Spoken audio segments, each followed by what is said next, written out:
My earliest memories that I have are of my early childhood growing up living on a homestead isolated from the nearby surrounding towns.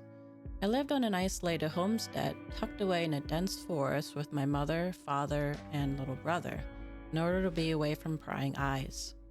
Even at a young age of 3, I knew that we were different from the townsfolk we would pass by and interact with whenever Akio, my younger brother, and I went to town with my mother to buy supplies. My father never went on shopping trips with us or came out of the home during the day. It was always only mother, Akio, and I. My father was a vampire of noble descent. My mother was a daywalker, a rare species of half vampire and half human. She could walk in the sun, father couldn't. But even at 3, I could sense that my brother and I were different. Different from mother and different from father. We could walk in the sun. We could go in between a vampire and being human with ease. We could tolerate human food better than mother, but also drink blood like father. Mother could eat human food, but it wasn't uncommon for certain foods to be too much for her to handle. And while mother did have above human strength in general, she could not go into her vampire form without drinking blood first. Akio and I were different.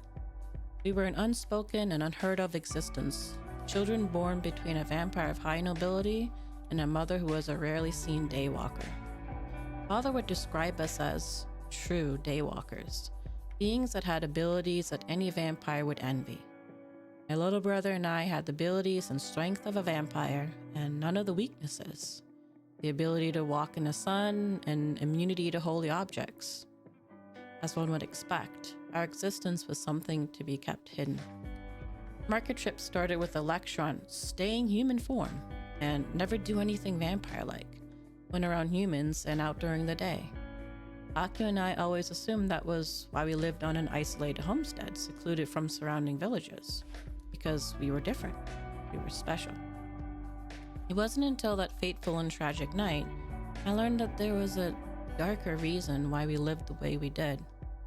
Growing up, we spent our evenings training with father, developing and honing our vampire skills. Father would always say we needed to know how to protect ourselves, and the only way to do that meant embracing our vampiric side.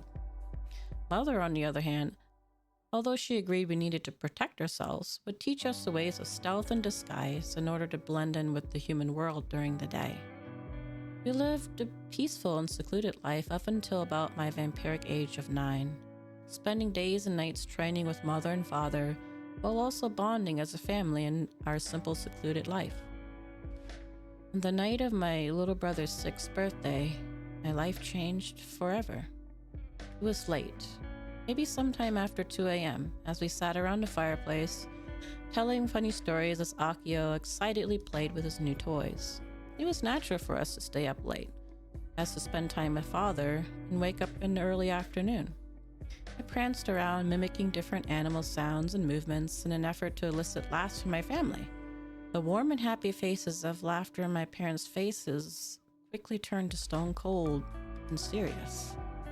"Grab the children and head towards the tunnel," father said in a sudden and serious whisper to mother. Mother grabbed both of our hands and began towards the cellar door. Akio began to whine as his new toys dropped to the floor, and we were dragged away quickly and frantically by mother. Worried that his cries would get too loud, mother scooped up Akio in one arm and held him close to her chest as she dragged me along with her other hand. Frightened by the sudden change of mother and father's actions, I timidly asked, "What's going on, mother?" "We need to head down into the cellar and into the hidden tunnel where we have there." Mother shortly replied as she led us down the cellar stairs, father closely behind.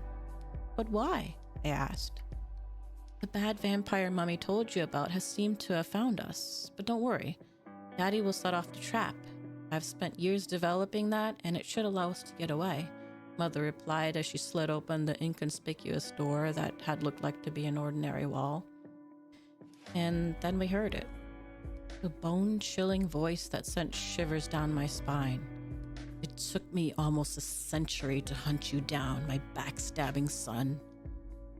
This night, I will have my revenge on you and take what was rightfully mine. I know she is here. There will be no more hiding. Count Saros shouted from the outside. "This is between you and me, Father. It was wrong how you used blood slaves then, and I won't allow for it to happen again," Father had yelled. Mother placed Akio and I on the other side of the tunnel doorway, which was metal coated from the other side. She then ran to the corner of the room and grabbed a controller of sorts, and dropped a purple handkerchief on the floor as she headed back towards us. "He's toying with us. Get behind that doorway and close it before he heads down here," Father said to Mother as he stepped towards the spot where she had dropped the purple handkerchief. From behind the iron door, I could hear a crash as Count Saros, our grandfather, had kicked open the cellar door. My body trembled from sheer vampiric power and presence. He had headed down towards the cellar. "Don't worry, little ones," Mother said as a worried smile was on her face. "Your father and I knew this day would come. I've spent decades creating a trap that should end this fear that has been looming over your father and I for all these years. When I press this button, Father should drop down to a safe spot, while an explosion of holy water, silver fragments, will render the bad men helpless. And the artificial lights that I was able to make that mimic the sun should be able to burn him just as if he were in the sun. Even if he doesn't die from the attacks and sees an ancient vampire, he should be rendered so weak that he won't escape the sun as it rises soon." As soon as Mother had explained her plan, we heard the sound of a foot tapping on the floor 3 times. Immediately, Mother pressed the button. But nothing happened. We didn't hear the sound of an explosion or sounds of a vampire in agony. The trap mechanism didn't spring. "Now that I have seen you after so many decades, what a pathetic vampire you have become. You look weak and lowly, not fitting for somebody who was meant to take over the count of the House of Kieran. You don't deserve that title. You have betrayed me and the vampire society you grew up in. I shall end you here. And even if you think that woman can escape, I have my men checking every inch of this pathetic excuse of a home," Count Saros extorted to my father. Well, I didn't know at the time that Father had spoken telepathically directly to Mother. Later on, I had found this out, and this is what had been said. "I'm going to detonate your device manually. It's the only way.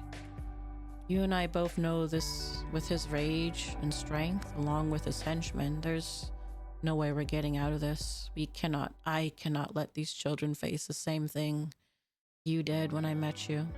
I love you, Yuna. Misa and Akio, let them know that I've always been proud of them, and that Father will always live on in their memories." While they were speaking, all I could do was wait in fear and terror, wondering what would happen. As I glanced over at Akio, I noticed his expression of fear shifted to shock and then anger. I looked up at Mother, wondering what was going on. Tears were streaming down her face. Then she grabbed both of our arms and started leading Akio and I down the dark tunnel. "Let me go!" Akio yelled as Mother tried to lead us safely towards the other way. "I'm not letting Father do that." Confused and in anguish, Mother tried to pull Akio along. "We need to get out of here before more vampires come," she mustered the strength to say. Maybe because of the heartbreak of knowing what was going to unfold, Mother must have let her grip slip, and Akio was able to get away. He bolted towards the stone side of the sliding door. "Akio, no!" Mother screamed as she turned and ran towards him. Kaboom! Rumble! The trap had exploded. A strong light flooded the cave before being covered in rubble. "Akio!" Mother screamed as she ran towards the aftermath of the explosion. It was blocked. She tried desperately to move the rubble and debris out of the way. Through her tears and the sounds of moving rubble, she cried out for her son. There was no answer. Mother, someone's coming from the other way," I sobbed as I noticed a presence coming toward us from the exit. Before I could pick myself up to move towards her, 2 vampires appeared, looming over me. I crouched down in fear as an overwhelming feeling of emotions had left my limbs, feeling weak. Mother lunged out through the smoke, a silver knife in her hand, and she stabbed one of the vampires in the neck. She withdrew the knife and bit down on the vampire where she had pierced it and began to feed. As the vampire began to grow limp, the other lunged at Mother. With her vampiric side now activated, she began to spar with the vampire. She had the upper hand now that she had fed, and these were merely turned vampire henchmen. She was able to quickly take care of the two vampires before grabbing my hand and leading me towards the exit. To my surprise, we did not go out of the exit. There was another secret door below that we took prior to the exit tunnel. It was a drop below the tunnel. It was like an earthen bunker. Like the previous one, on the outside, it looked like it's surrounding a dirt path, but on the other side was a metal covering that could also be securely latched. Mother lit candles that were placed around the hideaway. Within minutes, the area was filled with the smell of peppermint, clove, and rosemary, all scents that vampires detest. In the corner of the room, there was a large coffin. It could easily fit 3 or 4 people in it. "Get inside," Mother solemnly said as she stepped inside of it. Before she closed the top, I noticed that in the corner, an item looked like a gas mask. Mother and I cried to ourselves, knowing that the mask was meant for Father, to withstand the vampire-repelling herbs. When the sun had risen, we could hear the distant sounds of birds chirping. We got out of the coffin and cautiously exited. We traveled back to the rubble of the explosion, and Mother and I spent all day removing the rubble until we reached the blocked door to the cellar. There was no sign of Akio. The explosion must have been so large that it caught the attention of one of the villagers. Mother decided, since villagers had showed up to dig through the rubble to investigate, we would take advantage and wait to see what they find during the day. Eventually, after humans going through the rubble during the day and Mother and I during the night, some discoveries were found. All that was found were 2 skeletal remains, which were identified to be vampire remains. We never found Akio or any trace of him. We left what we had known for home and set out towards one of the nearby villages. Mother was convinced that Akio was alive somewhere, and if we looked hard enough, we would find him one day. "Maybe he ran away because he was scared," she would say. "Maybe someone found him and is taking care of him." We looked through every inch of that place and there were no remains. There's no way he perished there. We just have to find him. We traveled to different villages and then towns as just the 2 of us, looking for clues and living the best we could through our sorrow. By the time I was the vampiric age of 17, another tragedy began to loom. Mother's mental condition had deteriorated over the years as she frantically tried to find any clue of information that would lead to finding Akio. One day out of the blue, one of the information brokers had dropped off a letter for Mother. "He is alive and fine," was the only thing written on the letter. This drove Mother deeper into a frenzy to find Akio. She tried desperately to get the information out of the information broker. Her insistence and pleading eventually led the broker to breaking their broker code and giving information about the person who had sent the letter. It was an anonymous letter, but he was able to find out that the person who sent it planned on attending a secret vampire soiree that was about to take place that evening. Mother insisted that I stay home and that she would only go and gather information. She refused to let me know what she learned or where she was going and managed to slip out undetected unbeknownst to me. All I could do was wait and hope. In the morning, there was a soft knock at the door. I rushed to the door, opening it, and began to say, "Welcome," but cut myself off when I realized it was the information broker and not Mother. With a solemn look on his face, he said, "Your mother, she's gone. I should have never broken the information broker's code and gave her that information. It's all my fault. I knew she was unstable, but I didn't think she would barge in there and blow her cover demanding to see Akio. There's no way one vampire could survive against a whole soiree full of vampires." Before I could respond in disbelief and say it was all a lie, he stretched out his arm and opened his hand. There it was, Mother's hairpin. Hairpin in the shape of a silver cross hidden behind a pretty pink and black ribbon. Tears began to well in my eyes as I took the pin from the information broker. "Sorry," the information broker said as he disappeared into the alleyway.